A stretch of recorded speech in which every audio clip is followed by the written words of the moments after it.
defe naa moom mooy premier titre bi nga xamante ne moo lancé EP bi Epic bon boo koy définir day nekk loo xamante ne dafa spécial dafa légendaire dafa rare si côté vidéo si côté style de rap si côté style si côté bépp si côté lépp li nga xamante ne dafa coiffé wu si côté hip hop titre bi déjà day wuyu son bi moo tudd Epic son Ego Trip la son retour la waaw comme gëjoon nañ nekk si milieu bi gëjoon nañ def sortie donc Epic moom moo doon lancé EP bi loolu la Ego Trip la wax gars yi ne ñëwaat na ak lu différent comme dab ci côté bépp donc moom moo waroon Epic quoi. D'accord.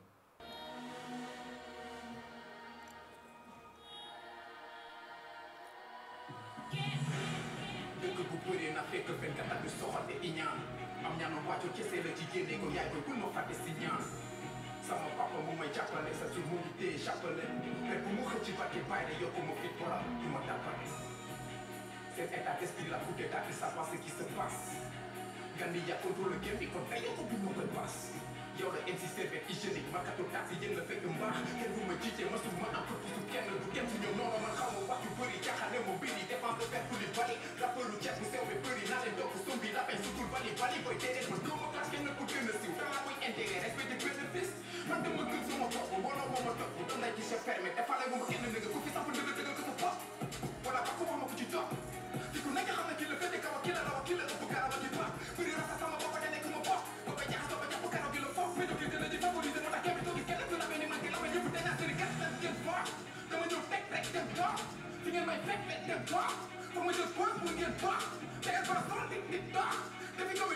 dik baax ku ma fépp maa dem ba sax dama teg doo nekk choc hey dama jékki-jékki génn gaale ñu may gaaru baale danañ bokk bu jëkko du baale naa la ren du baale dugg gaale naa ko yëpp jaale sigi leen di gaale ma la épidémie damay baale vacciné bu baale étiquette rapport sénégalais gém bi daalo kaale di ji marine ba pare baane amoon fi baane istile boo ni nga danga taale coppi ko ne baale kay ma joone asana mu taale ma ci saare dama la fecc bu yàgg bind ma bëkkate dama yàgg mën a bind mel ne pëpës fi ma jógee rapport bu mel ni man desu fa non desu fa xanaa dana toog ba ma xamul boobee ma tigge bu nekk mën la borom ñaka dana borom dana béru nekk te ne gànnu rab dina bu fekk dere tuuru nekk ñëpp morom lesu kenn du xamee tuuti sama bu nekk da nga bëgg bi boy ab bon yow la MC comme baay da nga tourné en rond may seen paa wala seen daron dana tourné la baay bi boy teg kon benn instant la ci dégg seen son accidentellement la ci dégg seen bon dégg fi ñu bëri mais ñoo ci dañu favoriser moo tax tey bi toog kenn Assistance Pablo, je voulais savoir pourquoi le choisir son pays quoi. bi lu tax mu choisir ko mu nekk son entrée. waaw. yëpp bon xam nga d'habitude su may def projet damay bëgg xam nga Sénégalais yi souvent da lay étiqueté si benn facette soit ñu bëri dañ ne Paco buy rap di gaaw affaire yooyu noonu du coup damay bëgg à chaque fois bu may génnee projet lu mu bon ma def si benn style boobu wala ñaar te d'habitude su may génnee projet day nekk intro bi c'est-à-dire da lay may énergie da lay jox benn genre da lay encourager pour nga déglu suite bi quoi day ànd ak énergie day ànd ak lu saccadé potentiel bi day fees foofu avant ngay zapper si beneen son donc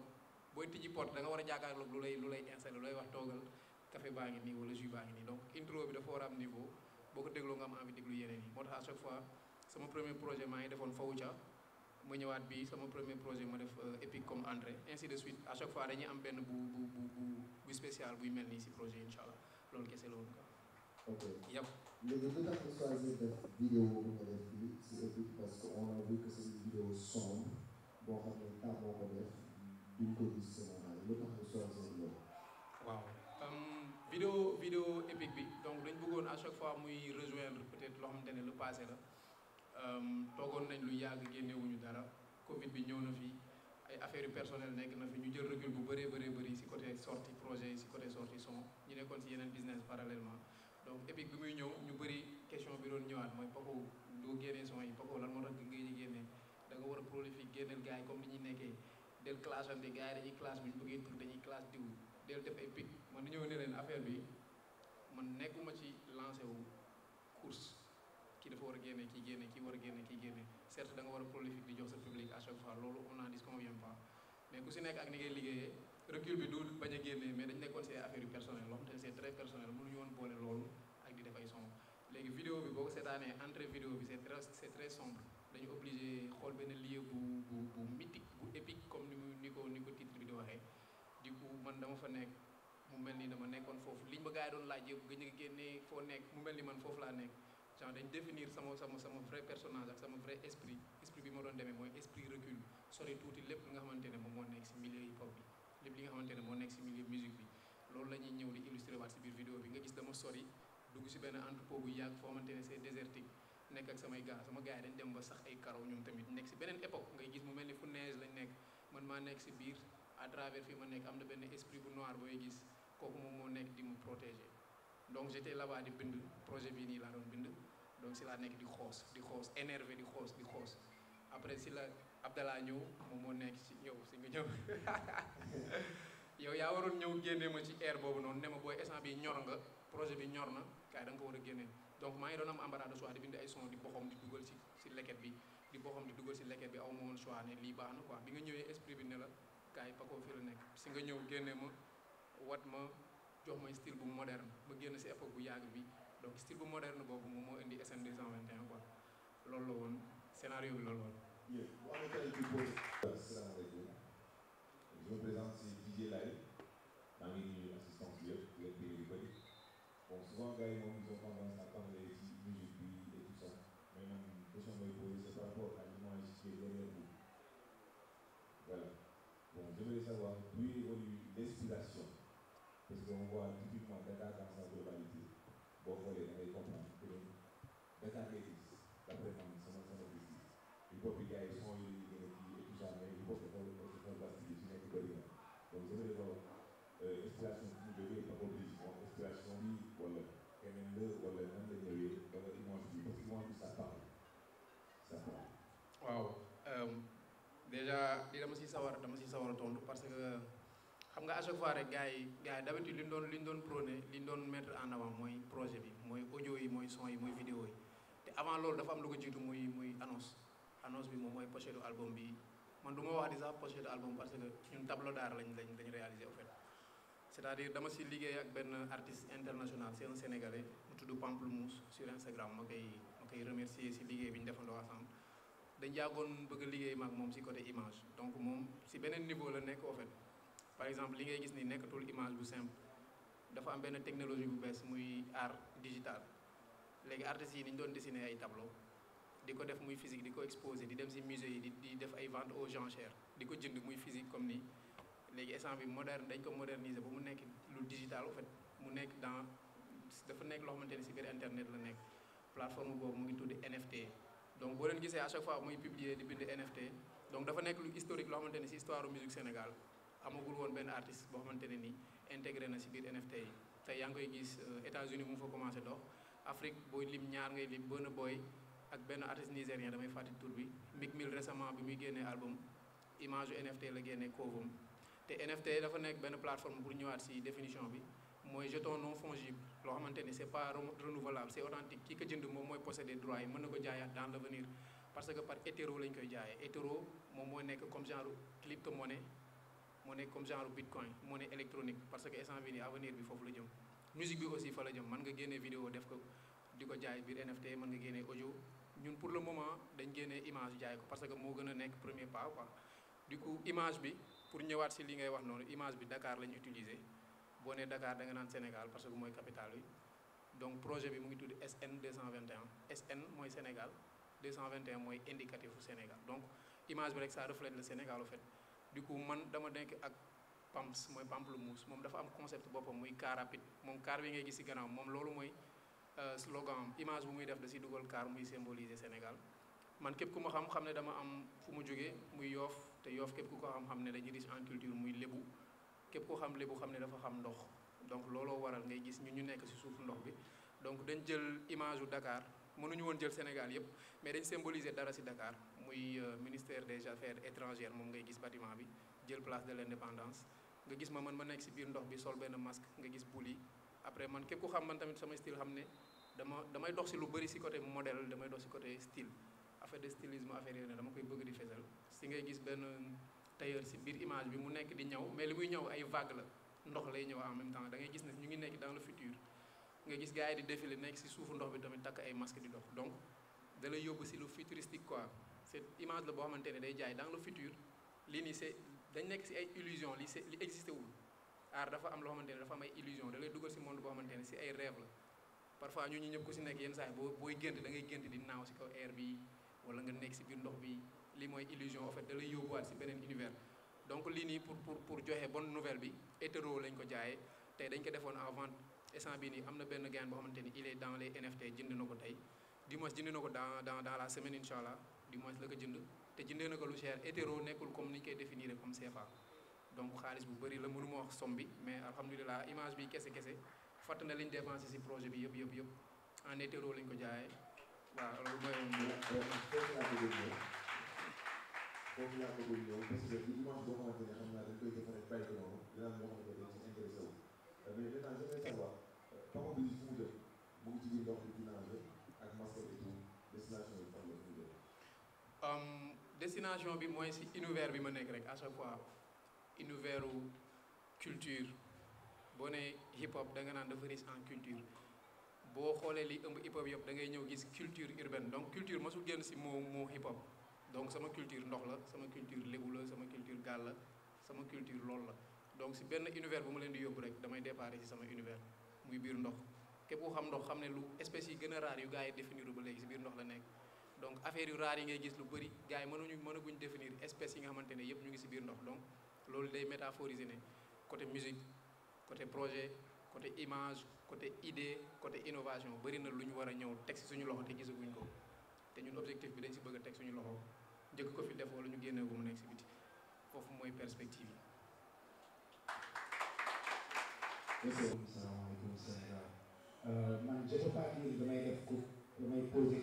question poser uma question mais damay naan contribution laay joxe si par rapport ak tableau bi parce que lii ku ko defar sama rakk la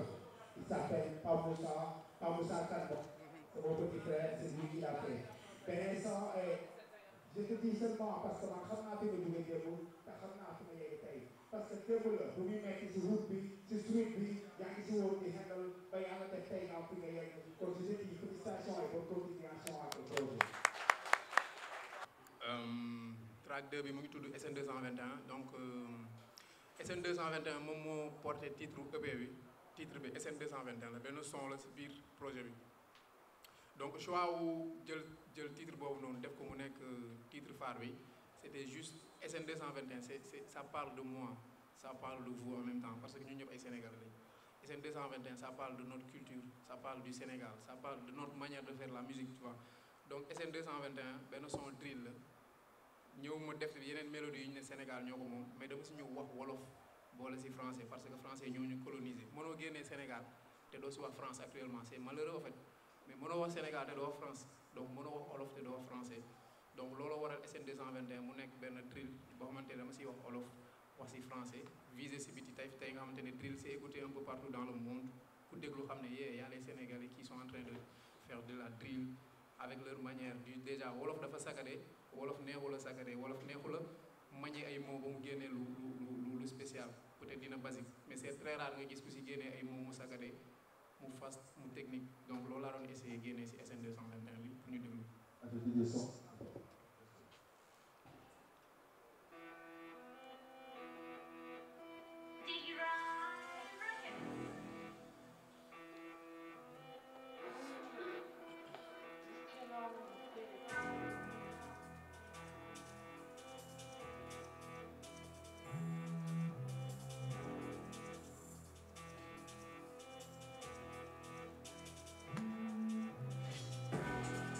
jàmm kese laa la yéene di jëm su ma la xoolee benn bët bu dee da nga bëgg sa wàll ci génn ñëw jël sa ñamu bët fépp laaj ci numéro en plus ci numéro ku fi si dëkk fi jàkka kii boo ma jiitalu sa xel jël la di nga dégg kii yu du mbër kii la di géré naa pikki dama suuf gën la bokku ñu équipe léegi der bi la sa équipe bi ne gilaat buy mbër kii la xam nga sénégalais la gën a bañ fii xamoo dara te si gën a bëri wax fii bu dee rafet kese maa fi gën a dis fii dox sa kaw dox feeñ odoxy grand prix man la maa ma golo ma la king kong kante it golo dox fi ping pong dama bëri mbooloo amul king kong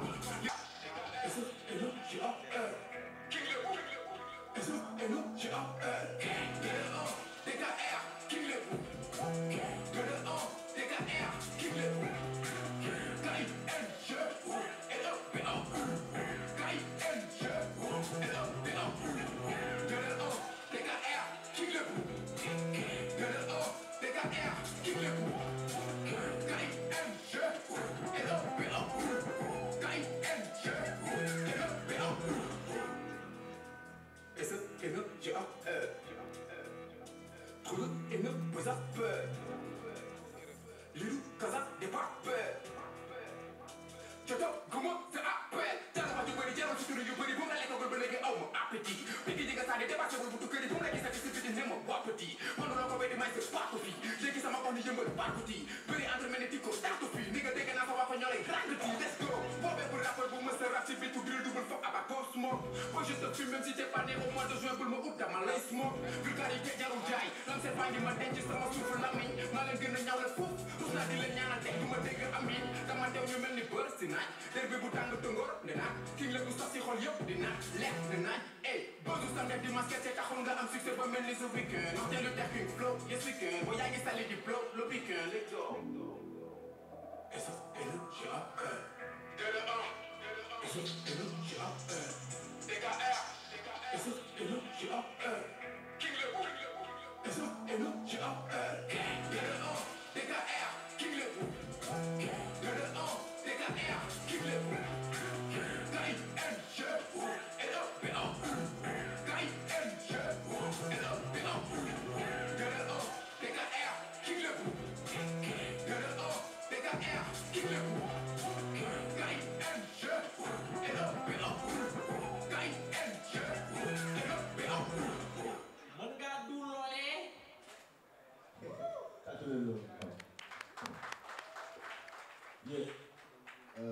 Coop comme ni ko gars yi déggee dëkkee ma coop mooy par exemple ñi nga xamante ne souvent dañuy bëgg di nekk di wax ci seen ñi nga xamante ne dañ nekk di liggéey li ñuy liggéey di avancer comme tey ku si nekk si ñun par exemple am nga benn clan boo xamante ne yow bëgguñu ko avancer dëkkee ma coop bi mooy dëkkee ma lekk c'est-à-dire dañ ko métaphoriser c'est-à-dire da nga may jëw chaque jour damay def benn affaire ngay wax si man c'est-à-dire da nga ma envier mais doo ñëw sama kanam wax ko c'est-à-dire da nga may côtoyer chaque jour yaa ngi may jéem woon ne da nga may retaan chaque jour mais à chaque fois aussi yaa ngi may coob si suuf mais yëg naa ne yaa ngi may coob c'est-à-dire son boobu loolu lay illustré tout en ce qu'on fii nii ku si nekk si ñun defe naa am nga lu mel noonu donc Sénégal moo demee noonu nit moo mel noonu nit matul ku si nekk am nga ku lay envier ku si nekk am nga kuy toog si ginnaaw di wax si yow di la galgal si façon bu nekk son bi loolu lay wax quoi. waaw lu ma dund la lu gars yi bëri fii dund la peut-être quoi parce que di nga bëgg à chaque fois exprimer li nekk sa biir xol mais à ta manière tu vois bii dañ ko essayer def mélodiquement quoi dañ ko def woy ko waaye à l'aise quoi mooy loolu.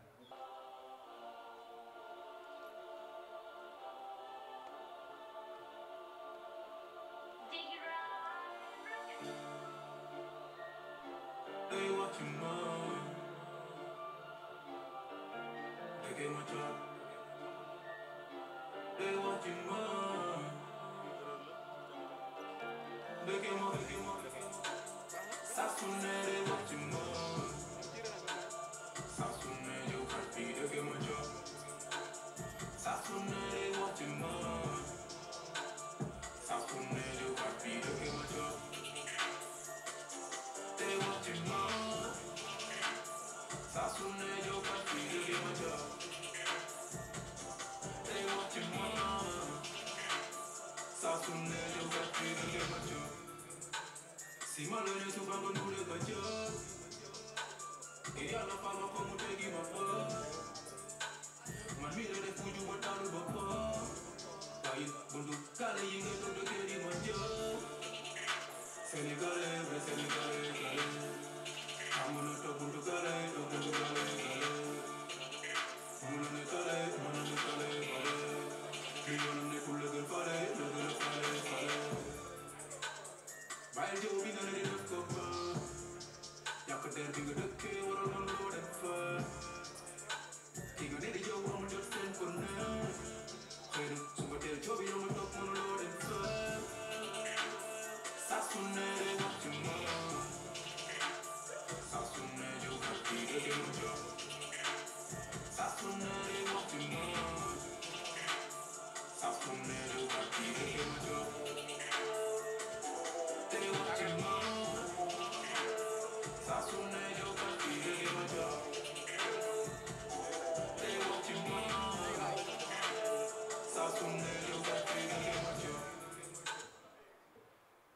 bro maa lay nuyuwaat di la ziar si question bi waaw peut-être bon dama dama naan yàgg nañ def style bii nii peut-être boo xoolee DR 1.0 am na ay son yoo xamante ne c'est vibe c'est mélodique comme nii quoi afro am na si am na genre bi am na ay ndaw rabin am na lu bëri du coup bi ñu annoncé couleur li ñu mën xam naa peut-être yàgg na mais projet bi en fait benn projet boo xamante ne la dama si bëggoon kickee lépp son bi yëpp kickage la waroon nekk rap kese keef ma koy nuyu moo ne ma non il faut mu am benn affaire bu relax c'est-à-dire mënoo ñëw rek rap projet bi yëpp gars ñëpp xam nañ ne mën nga mais dafa loo xamante ne day relax un peu quoi booy seet projet bi lii nii sax bokk si woon mais dañ ko si dolli projet bi lii dafa bokkoon si yeneen façon son yu ñu waroon génnee en package mais bii nii pour wan gars yi aussi que ne du chaque jour dañuy rap rek am nañ facette beneen am nañ ay yeneen projet yu ñëw yoo xamante ne lii kese nga si gis donc bëri nañ si ay facette depuis bi ñu annoncé suñu premier projet amoon na lii amoon na facette yu bëri donc voilà question bu ma neex la aussi merci beaucoup. amul keneen ku bëgg a posé question ci par rapport ak single bi d'accord ñu dem ci quatrième bi. yëpp.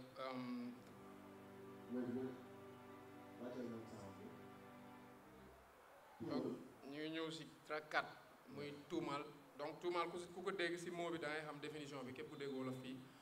tuumaal damay wax si côté injustice damay wax si côté société damay wax si côté lépp li nga xamante ne ni nit mas nañ ko tuumaal si benn affaire rek xañ ka liberté am tëj ko donc ay storytelling la c'est-à-dire ay histoire yu ma bind la ay histoire yu nit dund la ma ñëw bind ko mu nekk storytelling da ngay gis ay image booy déglu son bi c'est-à-dire 3 histoires yu bokkul la première histoire bi dafa am koo xamante ni moom laa nekk di naari histoire am bu jeexee histoire boobu dañuy dugg en transition si beneen histoire keneen koo xamante ne aussi dafa am lu ñu ko def tuumaal ko tëj ko ba si fin bi aussi à chaque fois da ngay jóge si histoire bi dal si histoire bi pour wan que ne Sénégal bëri na ay cas yi nga xamante ne nii biir tribunal ay dossiers classé la te ñoom yëguñu tinuñu defuñu tinuñu ñëw nañ jugé leen tour sur table tëj leen ay at yoo xamante ne la leen xañ seen liberté donc looloo waraloon tuumaal dama bëgg nag ñu déglu track bi attentivement comme ça ñu xam message yi si nekk aji kii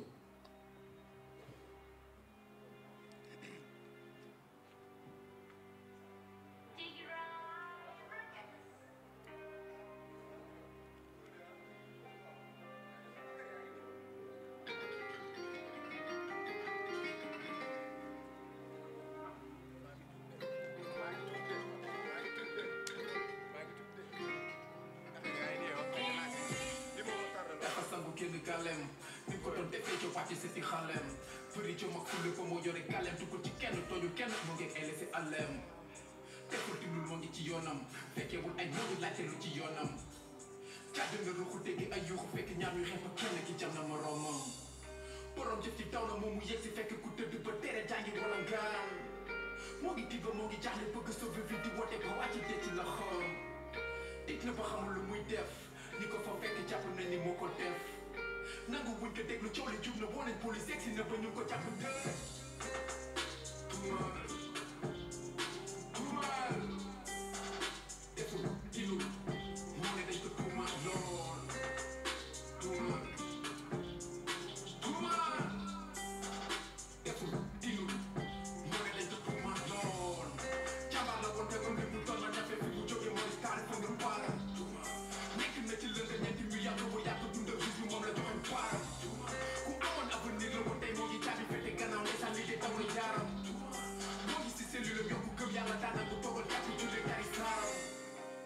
dafa bëggoon sa wér ñu jàpp ko ci tëj ko si ab mu mujj ñàkk vë classé nañ ko laajuñ ko ab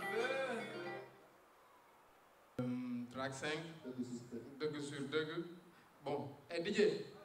mën nañ di déglu son bi à peu près ba premier couplet bi mu xaw am tuuti aperçu science déggu di maanaam sens tuuti dëgg sur dëgg benn son ego trip la du coup ego trip dëgg sur dëgg comme ni ko gars yi déggee donc benn son ego trip la wax te ne si man lay wax donc si samay capacité lay wax comme ego trip ni ko gars yi xamee si hip hop day wax si day mel ni benn mbër bu dugg si benn arène di baabu xam nga def naa fi lii daan naa fi lii def sëru rabal yi diwa poudre bi loolu mooy ego trip par exemple pour ñi nga xam ne maîtriser wuñu bu baax donc son bi si loolu lay wax dëgg sur dëgg si man lay wax ak samay fee ak li mu fi jot a def ak réalité yi fi nekk let's go. Yo, ma finesse ça bouge pas, il de York, trop de flow en air à la tunnel de ma York. Nga ne leen ma bañ, ma la fuuf, samay dàll laa lay xoolee ba yaa ngi si suuf, puis que yi nga sànni laa def samay yóbbu tey.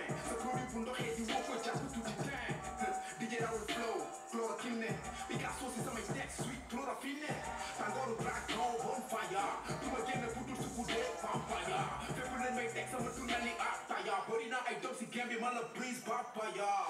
sa ginnaaw ma ko yëpp sa domi jugal ba mu jub xoj mi tig et demi parfois dafa mën a rap waa si boole kaar xaw ma lu dëgg ma dama mës a jub la bëri kaar dama leen dàkk rap dañ ma dàkk martaat damay wan lu baax wax ci dum ko lekkaat jaru di ci gaat wax ci dum ko waxaat boo jaru woo moo génn te la pour du dakkaat comme un arc-en-ciel je suis magnifique Sénégalais na nga def waaw magnifique je vous présente ma culture à la blaireau trop de fierté boy kenn du ñu yàq toujours debout moi je suis plus fort que vous tous doo leen fi tous dama leen ngeen pousse yam leen di pousse pousse te du ko tous ba leen di pour tous rap nga couscous carte ni course te def sa bopp ruus mu tàgg ju xuus te jël sa bouche te di nga la suuf naa tuuf le hak tuuf di pas tous jàng on la tous man fi doon fi am tous CR7 Juventus justice bi fi am fi injustice kese ngay gis da nga productif wax ma loo fi def wax nga ba biiral sa bopp ndax sa son yi neef qualité du quantité cube leen boole madame koy dosé ba mu dosé di ñëw di leen dosé jaay sa bopp la ñuy woowee prostitution man sama album laa lay jaay prostitution seq ki génne ko tuuti bu du fi sa yaa ko dëx yu ba ma def MCJ bi sa bi ci moo ngi amee jaamam si kaw air buy wàcc fitna di commencé am ñu sànni xeer képp ku def lu baax dégg gàcce nga laama boo toogee fépp di ko wax di nga am gàcce kalaama dëgg su dëgg nga dégg di dëgg xol bëgg di bëgg pour nga forcé da di sëgg dëgg di dëgg jàpp dënn di fëgg yéen di xëcc la tali yéen bi yegg sa xol lay tàng naa bàyyi ak yàlla mu doon sa sa bër ndaxte xol lay fay niveau bu dul màgget laa leen ëpp nekkee bu kaay ne dëgg ngelaw may jëy fay fii bu kaay la nekk brum brum jël fa nekk di dox ci sax gën a brum leen timba mel ni drone boo dee king bi maa ngi sakoo bopp ma la ron maare bas la maara ba géej gi feesaat gis ma gis maa ngi waaraat du toog ko defaat jàng philosophie waaraat ba mel ni dekkaat mag ina mii muy faaraat jaxase kaat danga productif boo ma loo fi def boo ko ko biiral sa bopp ndax sa sooy neef qualité du quantité cube leen boole ma danga koy dosé ba mu dosé ni ñëw dès le début dëgg sur dëgg benn genre ego trip la bon ego trip mooy ñëw di bàkku di wax li nga xamante ne moom nga def say capacité li nga xamante ne nii moom nga capable def donc dëgg sur dëgg boo déggee ligne par ligne da ngay gis ne lii c'est des faits boo jeexee ba jeex boo xoolee artistes yi peut-être yenn faits yi mu jot a réaliser da nga xam ne kii waxul juste pour wax mais li muy wax nii peut-être lu am la loolu mooy woon dëgg sur dëgg ego trip la quoi. merci beaucoup merci Mef maa ngi lay nuyu di dégg bu baax li nga xamante ni moom nga joxe comme li nga xamante ne moom nga xalaat ci affaire yi parce que lu ma marqué lay nekk aussi parce que ay nit yu mel ni yow aussi ñu war a déglu lañ parce que bi hip hop bi di hip hop bokk ngeen si ñi nga xamante ni yéen a ko gëmloo gars yi ñuy déglu rajo émission boobu internet bi amagu fi doole boobu plateforme yi amagu fi doole boobu dañ doon dem di déglu rajo ñuy déglu sa émission donc loolu daf ñu imprégné si li nga xamante ne mooy hip hop tey ñu koy def quoi donc pour ñëwaat si li nga wax rek à chaque fois dañuy wax la même chose je pense suñu premier projet bi même chose dañ nañu pourquoi pas ngeen def ko album parce que liggéeyu album ngeen si def mais man dama respecté album de trop ba ñëwee ma def benn affaire bu boo xamante ne nii fii lu ma ne li mat na album c'est-à-dire album man gëdd bi ma jox album pour man maa ngi ci ba léegi album bi ba léegi maa ngi ci jox pareegul parce que gëdd bu rëy laa ko jox boo gisee ñu def ay EP di ko jox ay maxaama album parce que ñun album dañ bëgg mu dépasser li gars yi di tuddee album Sénégal te dañ bëgg album bu ñu koy génnee mu bañ a nekk lu local album bu international lañ bëgg def donc ñu ngi siy liggéey bu baax a baax donc dañ bëgg génnee album bu des Sénégal kese donc yii nii mën nañ ko jox Sénégalais ñu cons plateforme yi bu fa demee keneen dina ko déglu mais ça reste toujours benn affaire bu local donc su ma bëggee def album mu am hologramme am lettre mu bëgg muy nekk si biti ñu def ay tournées yu rëy donc tant que amaguñu élément puzzle yu bëri yu mel noonu pour man turu album tax day vide de trop son yaa ngi fi yeneen ak yeneen a ngi fi mais éléments yi war pour album nekk album ñu ngi si ba léegi te incha allah yàggatul tuuti dinañ annoncé tamit datu album di remercier encore une fois gisuma woon Moustapha Tall maa ngi lay remercier si présence bi donc ça me tient à cœur nga déplacé wu ñëw waaw di la wax ni jàppal affaire yi dina nice gars yi ñu ngi gis liggéey bi merci beaucoup ak ñi nga àndal ñëpp di nuyu ñëpp ñi nga xamante ne ñoo fi teew jaajëf. Yes, sir. You guys done a track, This My Time. Yep. This My Time bi ñu koy def xam naa dañu ko defoon ci esprit outro bien vrai que du album mais à chaque fois dañuy am tuuti début bi da lay imprégné pour nga am envie déglu li lay génnee aussi ci projet bi da lay jox tuuti émotion daal maanaam di nga déglu yaa ngi dugg fii tey da nga naan waaw kii li muy wax dafa mer wala lan nga dugg fii gis univers bu nooy nga ne waaw mu ngi relax au moins mu ngi ñuy bàyyi ñu nooy nga dugg fee gis mu dugal la ci benn thème nga ne yee mu ngi expliquer ay affaire donc outro bi day wax si man day wax sama parcours day wax si perspective day wax si fi ma war a dem après day wax si gëm-gëm bi day wax si ñàkk découragé bi day wax si ñi nga xamante ne tey dañ la gëmoon dès le début ñu gis ne affaire yi mu ngi soox wala affaire yi yeex na doo leen gisati day wax si ñi nga xamante ne tey ñàkk présence boobu ñuy nekk si sa côté moo waral tey nga gëm sa bopp yow day wax si ñi nga xamante ne nii dañ la sori si nga soog a xam ñoom seen vraie définition personne maanaam hip hop dafa rëy dafa bëri ñoo xamante ne engouement da leen di indi yow bu ñu lay dégg chaque jour si ngay gis mbooloo tey boo dofee recul bu ndaw nekkaat si sa bopp da ngay gis gars yi loolu pour nga jot sax ay message yu bëri problème la pour nga jot nit mu ne la booy ndax yaa ngi dem studio sax c'est tout un problème chaque jour il faut nga leen di def signe parce que événement am na wala génnee nga son yow boo génneewul son day mel ni da nga bàyyi rab dañ ma doon woo naam booy da nga bàyyi rab affaire yooyu mais chaque jour maa ngi doon dem studio xamuñu fa laa jëlee passe pour dem studio xamuñu ndax maa ngi galère wala déet mais lépp xam nga lan moo koy indi amour bi nga leen jox kese la donc loolu dañ koy delloowaat day mel ni baltañ si da ngeen di am amour si ñun ñuy am amour si yéen donc This My Time pour wax ñëpp ñi nga xamante ne ñu ngi doon suivre Paco Briz This My Time mooy tey sama heure jot na ñu ngi jóge fii pour dem si beneen univers son bi loolu lay reflété may leen ko nopp tuuti. ah ça a di rafet na. Happy birthday to you. Happy birthday to you. Happy birthday to you, Paco Briz. Happy birthday to you. Gâteau bi am na chocolat. Gâteau bi am na chocolat. Gâteau bi am na chocolat, Paco Briz. Gâteau bi am na chocolat. Merci, ça fait plaisir. Merci beaucoup. Nice. xaw ma woon ne sax gàllankoor yi ñëw man dama dem ba fàtte sax sama jour posé tey la. mais merci beaucoup gars yi. di remercier waat encore fois ñëpp ñi nga xamante ne ñëw nañ. di leen wax ni DJ boo ñu mënee may tuuti di leen wax ni CD yi instant bii nii disponible na mais mënaguñ jox benn CD mënaguñ jaay benn CD parce que dañu am benn vente bu ñuy def instant bii lancé nañ ko 5 premiers CD yi benn bu nekk 1 million lañ koy jaayee. clé USB yi instant en précommande la nekk benn bu nekk premier CD yi ñu njëkk a joxe 1 million lañ koy jaayee benn bu nekk donc pour man message bi jàll na ba pare ciblé nañu ay personnes yi nga xamante ne nekkul na jënd CD bi de mais jàppale artiste bi la parce que bëri nañu ay projets yu ñu war a def te dañ si laaj yéen donc CD yi disponible na mais mënaguñu jox kenn CD tant que joxewuñu 5 CD yi wala kenn jënd au moins mu symbolique ñu mën a publier na jaay nañ benn CD 1 million au moins ñu mën si dérouler après grand public bi mën si jot mais CD yi dispo na clé yi dans une semaine 2 dina disponible dafa nekk sous format de cassette tape mais clé la en même temps donc loolu kese moo taxoon ñu ñëw fi pour présenter affaire bi di remercier ñëpp ñi nga xamante ne déplacé wu nañ tey parce que c'est pas évident ak nii dëkk bi xatee di leen remercier cat ba cat di remercier Mbaye Niang di remercier Moustapha Tall di remercier ñëpp ñi nga xamante ne nii tey ay autorités Yoff lañ parce que tey boo nee jeunesse Yoff da nga naan Paco Briz boo nee Paco Briz da nga naan jeunesse Yoff am na lu ñuy représenté tey donc c'est normal tey boo leen ñëwee mu nekk fierté bu rëy si man di leen remercier ñu ngi waaj ay événements aussi am nañ ay showcase yu bëree yi nga xamante ne ñu ngi koy waaj donc di leen si woo yéen ñëpp di si woo Abdou Nar di si woo Diouf Sarr di si woo Moustapha Tall di si woo Yoff gépp di si woo ñëpp di remercier ñi nga xamante ne nii tey ñoo fi teew Libaas maa ngi lay ziar di bëggee waa MCU di leen wax merci encore une fois ci disponibilité bi ngeen ñu jox parce que c'était très bref bi ñuy def li nii tey Bamba moo ngi nii dafa lancé coup de fil gars yi nañ ñëw leen logistique bi affaire yaa ngi fi donc biñ koy def daanaka 2 jours wala 3 jours avant lañ ko def da bëgg ngeen tàccu ma waa MCU bu baax a baax si disponibilité bi voilà di leen wax ne lii nii benn air bu ibbeeku kese la parce que benn EP la comme ni ko Mef waxee album bi mu ngi ñëw yeneen projet ñu ngi ñëw événement mu ngi ñëw donc Paco Briz bu ko xam ne dafay bëgg di regrouper mbooloo donc booy xool année yi ñu génn 2020 daanaka c'était impossible te doon ma woon bëgg di génnee ay son di ko joxe kese parce que ñun ay soutien familial lañ képp ku toog fii tamit soutien familial nga boo xëyee da ngay liggéey ji weer bu dee dañ lay fay sa xaalis soit da ngay am journée donc ñun lii lañ am pour di ko def donc bu ñu ko def di ko maye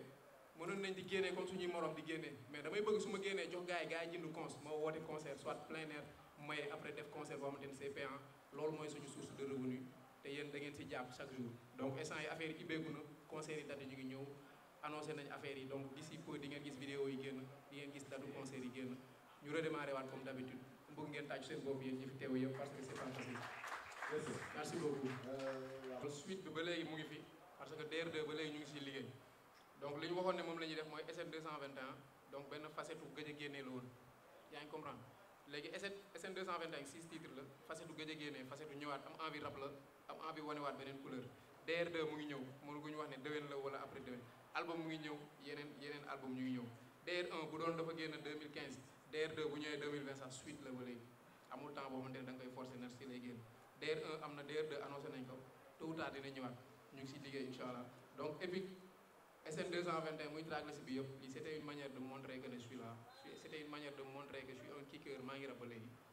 gars yi ñu ngi rap ñoom ñëpp mais c'est différent donc c'était ma manière de montrer ma façon de faire loolu moo waral EP bi mais SN2 di moins DR2 muy ñëw tôt ou tard dina génn incha allah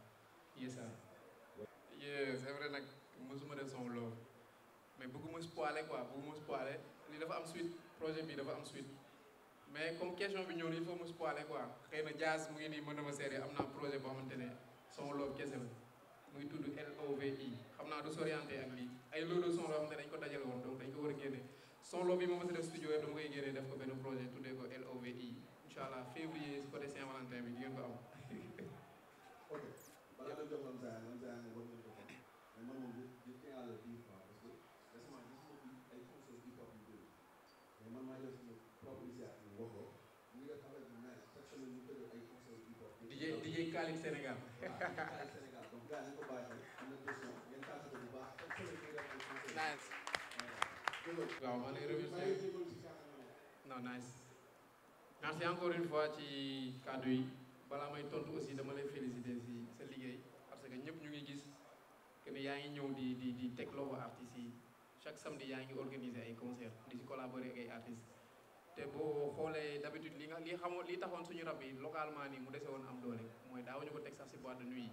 dañ doon bëggee suñu biir son diw bi nice na de ba pare di dem boîte de nuit di fecc ay son ñoo xamante ne dégguñu sax li ñuy wax tu vois di si blow loué oto taal ay son riglos xamuñu sax lu ñuy wax te suñu son lay war di béggee di dégg olof bi kii di wax nga siy béggee di xam kii fi mu lay àgg quoi donc di la féliciter si loolu waaw di ñëwaat si sa question parce que bëri na tamit ñoo xamante ne dañ koy def man particulièrement man génnee naa projet def naa au moins peut-être benn 80% wala 60% ci communication sama premier projet donc bii tamit bu ñu mënee yokkaat pourcentage bi dañ koy def à 100% wala 80%. parce que sama premier projet pour préciser bi mooy sama deuxième projet officiel donc li nga wax ni dafa valable ci man valable ci ñu bëri donc du ma ne non man damay promo wala non man du ma promo mais damay jël ma def ko nous mu nekk ñun artistes yi critique bi ñu jox nii ñun ñoo ko war a jël rafetal ko mu nice ku ci génnee projet di ko def incha allah rabbi projet bii nii dina am ay tournée comme ni ko sama premier projet bi amee suñu premier projet def nañ ay régions yu bëri SN 221 du moins DR 1.0 def nañ ay tournée nationale def nañ Sorano jour bi muy génn clôturer nañ projet bi c'est-à-dire dañ ko génnee 2018 ngàcc ko ba 2019 clôturer projet bi Grand Théâtre donc pour wane man ni ma téewee ci projet sama liggéey man ni ma koy joxee gëdd projet boobu 2018 la génn même jour Sorano 2018 2019 tournée nationale clôturer projet bi 2019 te EP kese la donc tourné nañ ci 1 an donc SN 221 dina am ay lot de EP yu ñëwaat biir EP bi am na yeneen yu ñëwaat donc dañuy continuer promo bi ba album bi di génn incha allah dinañ ci def ay événement dinañ ci liggéey loolu di la dinañ ci tourner ci biti aussi incha allah jàpp li ñu doon def bu ñu ci mënee yokk duñ ci wàññi incha allah yëpp di profité aussi di jox Bamba kàddu yi parce que li ngeen di gis nii mënul woon ñàkk sans Jéggi Raay artiste mënul dem sans producteur am donc Jéggi Raay ñoo waral li ngeen di gis nii yëpp muy CD yi muy li ngay gis di remercier aussi Team Breeze war a représenté leen fii tey ñu ngi fii muy gel yi aussi Breeze Girl gis naa leen muy nice donc di remercier Jéggi Raay di profité aussi loolu di jox Bamba mu sànni si kàddu. maa ngi nuyu ñëpp di teew ci président Ndomin artiste rappeur peut-être yes tout ça ay question peut-être dina am question mais question bu bref lay nekk mais juste damay féliciter Paco Briz di féliciter Team Jéggi Raay di Torche di féliciter aussi Benz boo bëgg Benz ñëpp tàccul ko parce que liggéeykat rek quoi en fait man li may wax mooy amul lu may bett ci Paco Briz parce que toujours dañu war a doon keef quoi maanaam que ñun ay rappeurs lañ mais Paco moom artiste la quoi tey su ko gisee Paco bu def featuring ak Nick Mill du nekk lu rëy si man wala nga gis Paco muy joué Beauty Oats du nekk lu rëy si man quoi parce que xam naa ne am na liggéey boobu noonu aussi am na xam-xam boobu aussi am na patience boobu noonu quoi ma bëgg ñëw tàccul ma Paco moom ci liggéey bi rafet bi mu def en fait question bi lenn la rek mooy tey ñëpp xam nañ Prince artiste la boo xamante ne xamuñu ko ci beat xamuñu ko ci clash xamuñu ko ci affaire yu bëri quoi ñun si studio sax dañ koy jàpp di ko tooñ booy yow gars yi dañ lay clash booy dañ lay pick dañ lay def lii dañ lay def lii pourquoi pas le son mu ne moom nekkul ci yow mais dëgg-dëgg genre man mun naa ne mooy sama track ci projet bi parce que artistiquement boo nekkee rappeur track bi da lay laal parce que dafa bëri ay affaire bëri na ay punch bëri na ay dugg génn xaw nekk si bëri na punch yi bëri na en plus man dama ciy sentir benn rage bu Paco yi am quoi question bi mooy est-ce que Paco dafa am benn rapport wala yenn rapport yu muy clash chaque parce que loolu da koy sentir si track bi te bu loolu amee tamit dina ma neex ma booy da nga bëri histoire Ndofène dina bëgg ci teewaay bi di bëgg ñi nga àndal ñëpp waaw bon mën naa ne rage moo si nekk mais nekkul que ne rage boo xamante ne damay indexé benn nit peut-être moom ma mer ba wala déet c'est-à-dire c'est tout un ensemble si sama carrière au fait c'est-à-dire boo gëjee génnee dara da ngay dund quoi da ngay dund lu bëri lu positif ak lu négatif vis-à-vis artistes yi vis-à-vis say proches vis-à-vis ñi ngay joobal vis-à-vis sax seen kër yow c'est-à-dire dañ doon tàmm di la gis ngay nekk en activité c'est-à-dire da ngay sentir benn duñ la bëgg sax laaj mais dañuy gis ne fi nga nekkoon nekkatoo fa gëj nga génne te du yoon projet bii nii c'était juste pour waxaat gars yi que ne mosuñu fi jógee maanaam fi ñu bëgg a teg suñu tànk xanaa ñu bañ ko fa teg kese de mais tant que ñu ngi dox ak moom dañ fay ak force bu neexee yàlla aussi dañ koy def donc loolu moo waral kickage maanaam rap mënul génn ci émotion en fait mënoo rap te doo wax li nekk sa xol mënoo rap te doo micro bi nga tiim di rap rek bu amoon ay nopp day tëx wala bu amoon fit day daw parce que énergie bi nga koy jox avant yéen ngeen koy dégg moom li mu daj bu mënoon wax day daw micro bi ngay tiim di def projet bi déjà loolu micro kese CD la ci artiste moom mooy xam envie bi mooy xool battement de cœur yi ni muy ñëwee ak sa ingénieur de son déjà projet bi ma koy def c'était juste pour wan gars yi ne leen mosu fi jóg bu dee mën mosu fi jóg bu dee création mosu fi jóg bu dee jëlee initiative yu rëy mosu fi jóg parce que cover bi rek wax na lu bëri loo xamante ne mosul am Sénégal ñu andi ko c'est-à-dire bëggumoon ñëw kese génnee album du moins am benn EP mu nekk ay son kese mu nice parce que liñ si def nii liggéey bu rëy la dañ liggéey cover bi def ko si beneen univers jaay ko si ay plateforme en Ethereum te Ethereum du ay CFA c'est de l'argent jaay ay CD prix yoo xamante ne nii lu ñu war la maanaam lu ñu war a teg suñu loxo la parce que liggéey nañ fi luñ mérité nañ ay milliards ñun parce que mérité nañ ay milliards artistes yi mérité nga lu raw li nga def parce que Sénégal amul industrie mérité nañ lu bëri c'est-à-dire mérité nañ li nga xamante ne peut-être dimbali nañ ay doomu aadama si benn affaire déglu sa benn son am orientation boo leen teg am na ay nit yu lay béggee am na ñoo xamante ne da lay gis di jooy am na ñoo xamante ne bu ñu la gisee duñu ànd ak seen sago donc loolu kese ambassadeur nga donc boo ko mënagul teg sa loxo yow yaay créer plateforme bi koy tegee sa loxo public bi entreprise la ñun ay directeur lañ public bi la ñuy mën a ordonner ne leen tey fii la ñuy def tey fii la ñuy def source de revenu boobu public bi la lii indi source de revenu bi son yi la son yi li koy indi tamit mbooloo la te mbooloo bi alhamdulilah mu ngi fii di la wax ne rage boobu nekkul ne damay joxañ kenn déedéet lu mu nekkoon fii la ma koy génnee kese yeah ok ñu jox last personne mu joxe contribution am na kenn avant de salaam maa ngi suuf ñëpp di bëggewaat ne donc ni nga faral depuis yow man am na question quoi mais dafa am loo xam ne faaw ma def ko comme la première fois ma fekk nit ki ne ko may ma wax dafa am ne bu ñu ko waxul gore wuñu quoi man ay appréciation laa def li tax ma ne am na question mooy Paco xam na fi ñu jëm am na talent am na boppam quoi mais just pour ñu xam que ne Paco dafa reconnaissant man reconnaissance bi mu am moo ma frappé quoi parce que moo woo am personne Paco musul def dara te newul dinaa woo ñu defar am reconnaissance boobu noonu xaw ma delloowaat ko quoi je suis un peu en retard te kóol naa ko wax ko li tax mais su ma ñëwee ba kii sànni ma ci sama fin de scène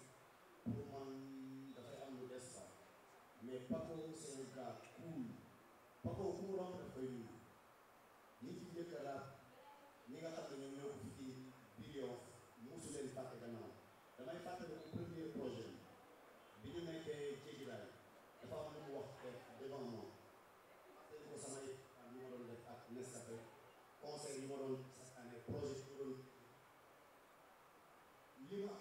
indi ci Yoff quoi donc loolu nit ku reconnaissant moom moo koy def talent yi bëri ñu Yoff mais ku si nekk da ngay comprendre donc man loolu lay saluer di la wax bonne continuation jàmm rek ngay am incha allah daal di faire. merci beaucoup gars yi kooku doon wax mu ngi tudd Ndiga Fatal tey ñun bu ñu demee ba am fit ne dañuy nekk Yoff di rap moom bokk na si ñi tax parce que dañ doon def tànku neen di ko suivre di dem si ay concert am muy am ay sponsor moo njëkk indi Nescafé ñu ñëw premier concert bi ma gën a njëkk impressionné Yoff moom moo ko defoon on a été ay fan avant ñuy nekk ay naataango ci rap bi mu ñuy conseillé ba léegi di la remercier bu bëree bëri bro merci beaucoup jaajëf bro merci beaucoup pour ñëwaat sa question direction artistique wu projet bi Keef moo ko yor Keef yi moom mooy ingénieur de son beatmaker en même temps arrangeur la en même temps mooy masteriser mooy mixer son yi donc Keef mën naa ne son côté son mooy def lépp biir Jéggi Raay mis à part boo déggee Keef si benn son ça signifie que moom mooy mu def beat boobu noonu commencement boo déggee Keef wala fin bi nga dégg Keef moom mooy prod boobu moom moo ko def boo déggul Keef rek c'est-à-dire prod bi keneen moo ko def mais à chaque fois da ngay dégg Jéggi Raay parce que ñoom ñooy producteurs yi ñoom seen signature c'est obligatoire sama son mënul lañ donc beatmaker bi aussi dafa am signature am soit fin bi lay nekk wala commencement bi Keef boo ko déggee rek moom moo prod beat boobu boo ko déggul keneen moom moo ko prod du coup aussi di rafetlu aussi teewaay bi parce que yow aussi t'es un gars cool macha allah maa ngi gis ni ngay jàppee si affaire yi donc di la wax ni album bi incha allah ñu ngi si liggéey comme ni ma ko waxee sànq ñu ngi si liggéey bu baax a baax ragal naa jox gars yi album bu nduroowul album loolu kese la yii nii mënoon naa ko def album doole si 2 titres 3 mu nekk 10 titres gars yi album yi ñuy génnee fii boo ko dégloo da ngay xam ne lii c'est juste des sélections ay sons ñu génnee ko biir studio def ko album mais album dafa am lu mu àndal lu bëri dafa am background quoi donc ñun si loolu lañ bëgg liggéey te ñu ngi si ba léegi si lañ jëm incha allah loolu la woon je pense mooy woon question yi aussi di remercier We The Director gars yi ak waa Wolf sama gars yi ñoo réalisé épique dama bëgg ngeen tàccul ma leen vidéo bu nice bi ngeen gis gars yi man ngeen jug gars yi xàmmee leen gars yi ay jeunes yi lañ te ils sont des sénégalais vidéo bi da ngay gis nga yaakaar ne tourné wuñu ko Sénégal que ay sénégalais tourné wuñu ko mais ñoom ñoo ko tourné maa ngi leen di bëggee am na yeneen affaire yu ñu war a tourné donc di jox Bamba mu sànni si tamit kàddoom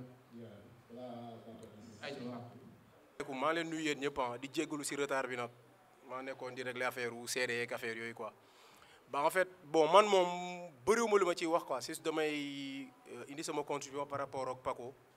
parce que ça fait des années ñuy liggéey ak ñoom et j'ai oublié même de me présenter je m'appelle Bamba certains mon nom Bamba Jéggi Raay je suis le manager et le directeur artistique du label bon